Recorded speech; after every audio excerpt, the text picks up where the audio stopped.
ನಾವು ಮನುಷ್ಯರ್ಗೆ ನಮ್ಗೆ ಇಷ್ಟಪಟ್ಟಿದ್ದು ನಮ್ಗೆ ಏನಾರ ಸಿಗಲಿಲ್ಲ ಅಂದ್ರೆ ಮನ್ಸಿಗೆ ಭಾಳ ಹರ್ಟ್ ಮಾಡ್ಕೋತೀವಿ. ಏನೇನಾರು ಡಿಸಿಷನ್ ತೊಗೋತೀವಿ. ನಂಗೆ ಅದು ಸಿಗಲಿಲ್ಲ ಅಂದರೆ ನಾ ಸತ್ತೋಗ್ಬಿಡ್ತೀನಿ, ನಂಗೆ ಅದು ಸಿಗಲಿಲ್ಲ ಅಂದರೆ ನಾ ಬದುಕಿದ್ದು ವೇಸ್ಟ್ ಅಂಥೇಳಿ ನಮ್ಮ ಜೀವನನ ನಾವು ಹಾಳು ಮಾಡ್ಕೊಳಕ್ಕೆ ಹೋಗಿರ್ತೀವಿ. ಎಲ್ಲರಿಗೂ ನಾ ಒಂದು ಮಾತು ಹೇಳಕ್ಕೆ ಇಷ್ಟಪಡ್ತೀನಿ.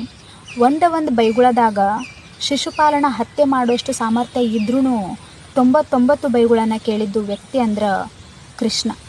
ಸುದರ್ಶನ ಅಂತ ಶಕ್ತಿಶಾಲಿ ಅಸ್ತ್ರ ಇದ್ರೂ ಕೊರಳನ್ನು ಹಿಡಿದು ಎಲ್ಲರನ್ನು ಸೆಳೆದಿರೋ ವ್ಯಕ್ತಿ ಅಂದ್ರೆ ಕೃಷ್ಣ.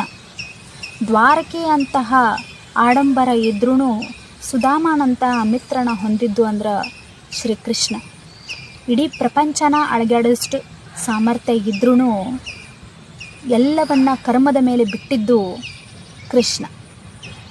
ಎಲ್ಲ ಯುದ್ಧನ ಗೆಲ್ಲುವಷ್ಟು ಸಾಮರ್ಥ್ಯ ಇದ್ರೂ ಕುರುಕ್ಷೇತ್ರ ಯುದ್ಧನ ಪಾಂಡವರ ಕೈಯಲ್ಲಿ ಮಾಡಿಸಿದ್ದು ಕೃಷ್ಣ. ಈ ಮಾತಿನ ಅರ್ಥ ಏನಂದ್ರೆ ಮನುಷ್ಯರ್ಗೆ ತಾಳ್ಮೆ ಇರಬೇಕು.